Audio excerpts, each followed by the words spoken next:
Jasmine, Manu, and I went to different pharmacies in different areas to gather information and compare the similarities and differences between them.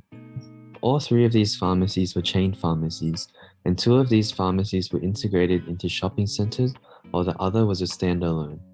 No special services were provided at the pharmacies, except for the Campbelltown pharmacy, which offered a live makeover service. All three of the pharmacies were chain pharmacies and had very similar layouts. The dispensaries of all the pharmacies were also located towards the back, which keeps the public out of the dispensary area. Only one of these pharmacies had a fridge, which means that medication with storage requirements of low temperatures cannot be kept in the pharmacies without fridges. Only one of these pharmacies had a sink, an area dedicated for employees to wash their hands.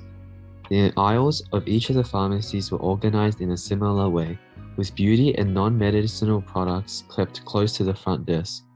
The layout of the front of the dispensaries were also quite similar, with scripts in and out on different sides and the scheduled medicines being kept in the same areas. Since all of the placement sites are retail community pharmacies, they all contain non-medical products for sale as well. Therefore, the dispensary is placed at the back of the store, while the non-prescription goods are closer to the front so that they can be accessed by customers more easily. And for the prescription medicines, they're kept away from the public at the back of the store, where only staff can get access to them. Therefore, only real patients can get those medicines by the help of the staff, and this can avoid the abuse of those medicines. The Pharmaceutical Benefits Scheme, or PBS for short, provides affordable access to medicines for Australians. The PBS website lists the medications that are subsidized by the government. But how does this work? Patients pay a part of the cost, called the co-payment, while the government covers the rest. A patient pays a maximum of $41.30 for their prescribed medication, while a patient with a concession card pays a maximum of $6.60. Thus, the PBS ensures that Australians have easily accessible medication that they need, regardless of the cost of the medication. An example of how the PBS does this can be seen in how Harvoni is sold in pharmacies. Harvoni is a medication used to treat hepatitis C and costs $12,036.16. However, patients only pay $41.30 for it, while the Australian government covers the rest with healthcare such as Medicare. The government reimburses pharmacists by reviewing their claimed scripts through Medicare and providing the rest of the cost of the medication. So I'm an overseas student from Hong Kong, and I will be comparing a common over-the-counter children formulation available in Hong Kong and a similar one available in Australia. I chose both children's formulations from the brand Panadol.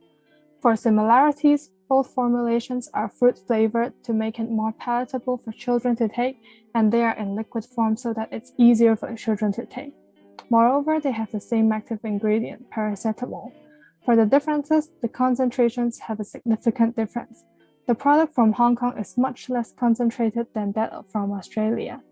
The product from Hong Kong has a relatively low concentration of 24 milligrams per milliliter, while the product from Australia has a relatively high concentration of 100 milligrams per milliliter. This indicates that the dose and the amount that the children have to take of the Hong Kong product is much higher than that of the Australia product, and the difficulty of making children to take the Hong Kong product is higher than that of the Australia product. So here are two pictures of the children formulation. The upper one with the pink packaging is from Hong Kong, and the lower one with the green packaging is from Australia. For the ideal dispensing workflow, after receiving the prescription, we will check the information with the patient to ensure that the prescription is correct and no wrong information is included. We can then ask for the patient's need for the medication, their medication history, and if she or he had any allergies to ensure that this medicine is the best for the patient.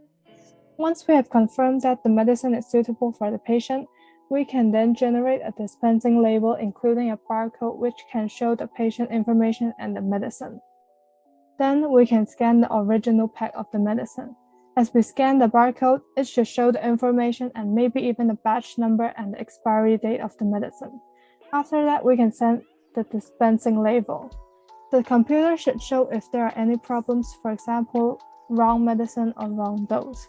If no problems are identified, the medicine can then be handed out to the patient. We put our heads together and we created an ideal, innovative and efficient dispensary layout. The red X marks the key components which some of us does not have at our placements. So now our ideal has a sink, a tap, a fridge and a safe. The usual floor shape is square or rectangular, but by creating a quarter semicircular floor, pharmacists, assistants and technicians can move and work faster, while still sealing off public access. As we separated the fast flow prescriptions from the slow flow, Schedule 4, we allowed for a streamlined workflow to be achieved. You can see the more common schedules are placed at the front, and the less common are placed at the back. This prevents bottlenecks from occurring, traffic jams. It's important that we place the S8 safe and the compounding stations at the back to also further prevent all of these traffic jams from occurring, and so that the head pharmacist can oversee who is accessing the safe and who is compounding and whether they're following the protocol and hygiene practices. Also innovated on the amount of PCs in the room. By increasing the amount of PCs, we allow for more prescriptions to flow in and more to flow out. Here, the patient is the Nemo and the pharmacist is the angelfish. Our placement was held quite a while ago, which gave us time to reflect and assess the whole experience. By using Gibbs' reflective cycle, we were able to extensively reflect, analyze, and learn from our experiences. So, what happened? Each of us had a 2-hour placement at our respective pharmacies in which we were given a worksheet to complete. The worksheet contained questions about the layout of each pharmacy, different prescription types, dispensary workflow, as well as the overall structure of how the pharmacy operated. There were multiple different feelings we felt during the placement. Each of us have never experienced working in a pharmacy, so upon the initial arrival, we were quite nervous. Initially, all 3 of us thought retail pharmacy would require a lot of individual work by the main pharmacist, which we assumed would be boring and repetitive. However, during the placement, we each noticed how collaboratively the pharmacist and the other employees worked, and the emotions we initially felt turned into interest and keenness for this side of the profession. As a result, after the placement, we were more intrigued about the profession as a whole and excited to look for more opportunities related to retail pharmacy. What was positive and negative about the experience? The placement allowed each of us to gain better insight into the retail side of pharmacy, as well as observe the dispensing workflow while learning about what it's like to work as a team in a pharmacy. However, the placement was only 2 hours, which was quite short, and didn't allow us to learn more in depth. The placement went well, however, as the layout of each pharmacy was well organized and clean, which made the completion of the placement worksheet easier. The main pharmacists at each pharmacy were also welcoming and willing to help, which made the experience more enjoyable. Talking about what we have learned during the placement, the most important thing that we have learned is that working in retail pharmacy involves a lot of collaborative work that requires good communication skills and teamwork skills. Therefore, developing these skills is essential for us to be prepared for working in this industry in the future. Also, we have learned the layout of pharmacies and how the workflow goes, so we are more used to the procedure and we're less likely to make mistakes in the future.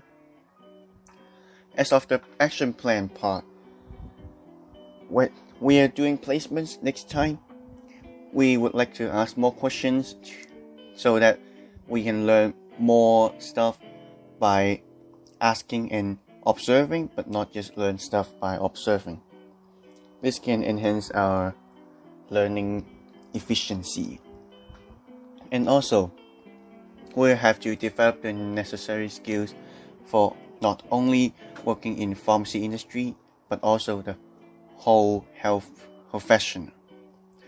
So we could engage more in activities that require frequent use of communication skills and teamwork skills to prepare ourselves for working in the pharmacy industry. the end of the presentation. Thank you.